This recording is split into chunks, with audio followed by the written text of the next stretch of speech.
objeto amado, seja ele ou isso o que for, e eu consigo transferir a libido que estava nesse objeto para uma outra coisa, eu estou num processo de luto, certo?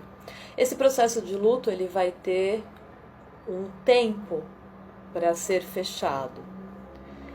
Agora, quando esse ser amado ele se vai e eu não consigo, na verdade, modificar essa libido para uma outra pessoa, uma outra função, eu estou num processo onde eu me represento como a outra pessoa, um processo simbiótico com essa outra pessoa, e aí automaticamente há um empobrecimento do meu ego, certo?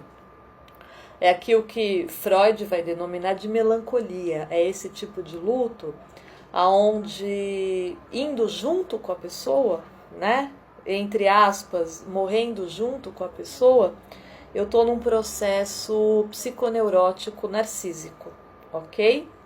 Eu não consigo sair dessa situação. E é curioso, gente, realmente isso acontece demais, né? Eu já vi todos os tipos de luto, já lidei com pessoas que passaram por todos os tipos de luto, e eu acho que uma coisa que é muito importante é a gente não se fixar em estatísticas ou tabelas tabelas que medem, na verdade, emoções humanas, que são as estatísticas, né? Eu não gosto disso. Por exemplo, a mãe é quem mais sofre quando perde um filho. Mentira, não necessariamente, né? Voltando aqui, se essa mãe tem uma ligação muito intrínseca com esse filho, claro que o amor vai ser muito forte, se for uma relação visceral. Aqui a gente nem está entrando no campo do luto ou melancolia, certo? Mas é só para deixar claro que não existe dor maior na perda. A perda é perda e o luto é luto, e ele pertence a cada um de nós. Eu acho que um dos lutos mais difíceis que eu já trabalhei, dois, aliás. Um foi uma pessoa que havia perdido o cachorro, tá? Foi um processo psicanalítico longo e muito complicado. Foi um luto, foi uma melancolia. Essa pessoa foi junto com esse cachorro. Por que melancolia? Por que esse sofrimento estava tão aguçado? Porque, na verdade, esse cachorro representava para essa pessoa ela mesma, certo?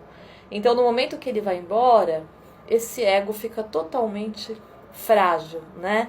Ela não consegue mais direcionar, se direcionar e atuar na vida após a perda desse cachorro que representa ela mesma, certo? É isso que é importante entender. O grau de sofrimento, ele é medido pelo tipo de relacionamento que eu tenho com o objeto. Quando eu falo objeto aqui, a gente não pode se esquecer que eu posso sofrer por uma morte, né, de alguém. Eu posso sofrer pela perda de um amor. Esse é o segundo caso de luto mais complicado que eu observei, tá? Aliás, vários, né? A perda de amores são processos dificílimos. A gente pode perder uma expectativa de vida, a gente pode perder uma pátria, um sonho, um desejo. E cada um de nós vai ter um contato com esse objeto perdido, um contato diferente. Então, por exemplo, eu já presenciei sim lutos de mães que foram lutos sofridos, mas se fecharam, não foram lutos onde essa melancolia, né, ela toma conta e a pessoa realmente ela se sente uma morta-viva, porque é como se ela tivesse ido junto. Ao mesmo tempo, Uma dessas mães, por exemplo, quando ela se separa, há uma separação amorosa, ela não sabe lidar com isso. O que isso significa? Que essa mãe gostava mais do namorado do que do filho que ela perdeu? De forma alguma. É a forma do gostar que vai ditar o tamanho da dor no momento que eu perco, ok? Aliás, ao contrário, gente. Quanto melhor resolvida a sua situação com o objeto amado, mais fácil vai ser passar por um luto normal e fechar esse luto, certo? Então, se eu sou o objeto e o objeto se vai, como é que eu vou lidar com isso? É muito complicado, né? Além de ter que lidar com esse objeto que me representa, que representa tudo que eu projetei nele, né, que na verdade sou eu, existe uma percepção no momento que esse objeto se vai da minha própria mortalidade.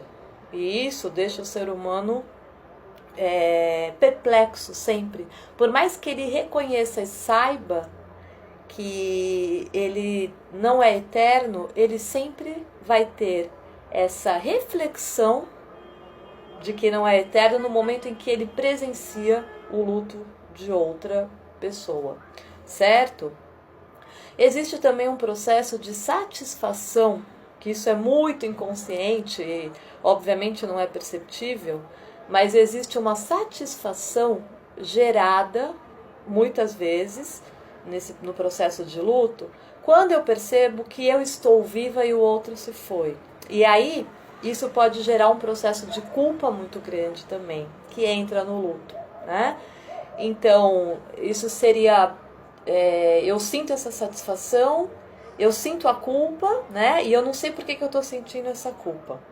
Mas é como se eu me posicionasse dizendo, eu tô aqui, eu ainda sou eterna, né? Eu acho que o ser humano ele vive a cada segundo acreditando que ele ainda é eterno. E eu acho que seria muito importante que as pessoas entendessem a morte em geral, a perda daquilo que a gente ama, aprendesse a lidar com a perda do que a gente ama, é a única forma da gente aprender a lidar com a nossa própria existência, a nossa própria falta de existência que vai acontecer um dia, certo? E é a única forma de sobrevivência dia após dia. É muito forte, né? Infelizmente a morte ainda é um tabu, e pelo menos em diversas culturas, né, e sociedades, a morte ainda é um tabu, e a gente precisa falar e aprender a lidar com essa perda para que a gente não se sinta tão perdido no momento em que o outro se vai.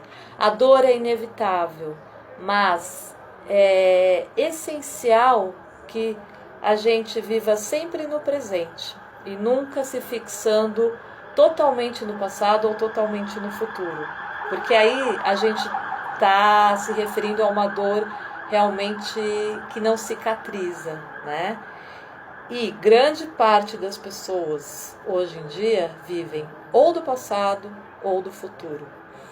E o velho ditado diz, né? As pessoas comentam, não, mas é preciso viver cada segundo, né? Como se fosse o último. Sim, é preciso. Mas as pessoas falam da boca para fora, é um discurso muito racional. É preciso aprender a fazer isso de forma real. Como é que eu posso viver cada segundo da minha vida como se ele realmente fosse o último? Ok? Então, hoje é isso, pessoal. Um beijo muito grande. Até o próximo vídeo.